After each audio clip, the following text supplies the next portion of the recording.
In yards, I think those were your personal highs. Just talk about what you felt like coming out of that game on Saturday. It felt good, all the work I put in during the summer and all season coming together, and just got to build on that game that I just had. Were you disappointed a little bit that you were 1 yard shy getting that touchdown? Yeah, I was definitely disappointed. It won't happen again. I'll score next time. Well, how is when you look at a guy like Gabe Davis in his presence and the stuff he does after practice, the extra work and stuff like that, how does that help you guys as you guys continue to kind of grow as a unit? It pushes us a lot, seeing him work every day. He's a different person when it comes to stuff like that, and it kind of rubs off on all of us. And all of us are all trying to get better before and after practice, and seeing him do it every day motivates us a lot. In these last couple of games, you guys haven't had the success in the second half that you would like. What has been said about that, maybe in the locker room? We just have to execute better. We have to come out at halftime the same with the same energy that we come out with in the first half. Just not being complacent, and we just have to be better. Yes, Marlon. To see other guys like Matt and Edward step up.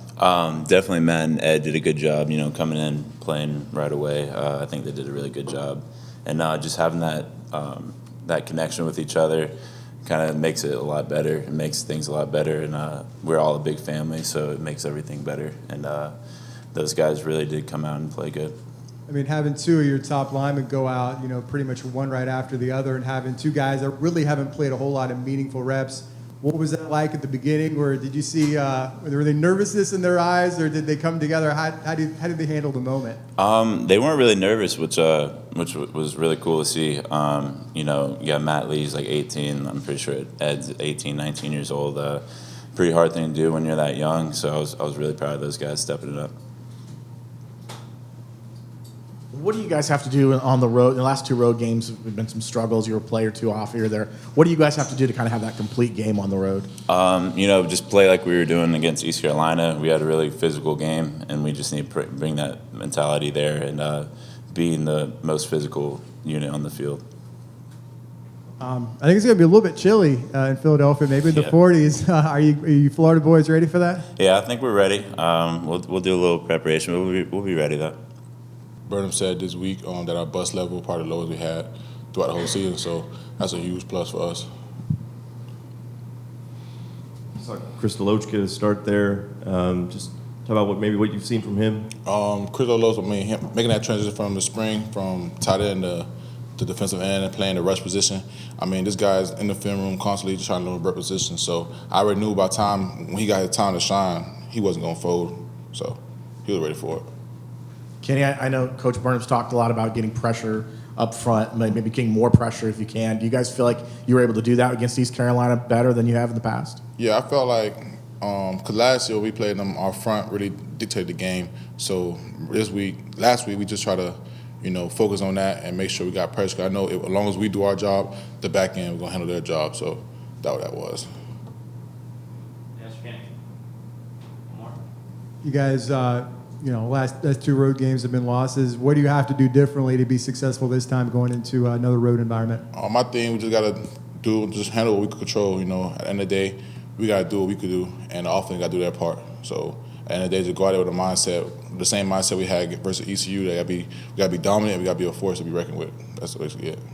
Richie, again, kind of same sort of question. The last two road games haven't gone necessarily as well as you guys would like. What do you guys need to do on the road to kind of bounce back in a tough environment in Philadelphia?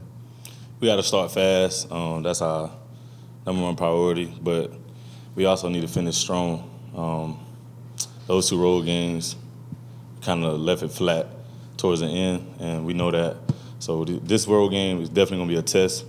They call themselves Temple Tough, so it's going to be a little cold. It's a lot of adversity, but we're preparing ourselves this week to go out there and get the dub. I know penalties have been an issue for this team, and early on against ECU, those PIs. Yeah. What has been said, from the coaches to you guys, and what are you guys trying to do to correct that? Well, they kind of stressing, pre-snap, post-snap penalties. Those are the ones they get on us about. Those things that we can that we shouldn't have be happening on this team. But the ones that are in play tell us keep playing. It's gonna get physical. They know that we're a physical team. We like to play fast, play hard. So the ones that are in play, they tell us keep playing. But we definitely gotta make sure we're aware of those pre-snap, post-snap penalties. Temple on Saturday. What do you know early on about those guys? What do you expect from their offense? They got a lot of weapons. They know how to mix it up. They run a lot of formations. The quarterback is pretty good. They got a lot of receivers on the outside. It's just a good overall team. Defense pretty well up. But, like I said, we take care of what we do in-house. The rest should handle itself. But we're not putting anything past them. It's going to be a big road game. Richie, do you try to put aside what happened in the second half in East Carolina and just move on and try to kind of replicate what you guys did in the first half? You saying in that moment or now? Yeah, and now. Do you look back at the second half in East Carolina and just kind of try to figure out ways to correct what you guys did in the second half, or what do you guys need to do moving forward to this Temple game? Like I said, a road game, start fast, but most importantly, finish strong. And like I said, we've been leaving it out flat the last couple road games. So I'm definitely aware of our mistakes at the ending of last week's game, but we're not going to try to harp on it too much. Just fix it in practice, and hopefully it'll take care of itself Saturday.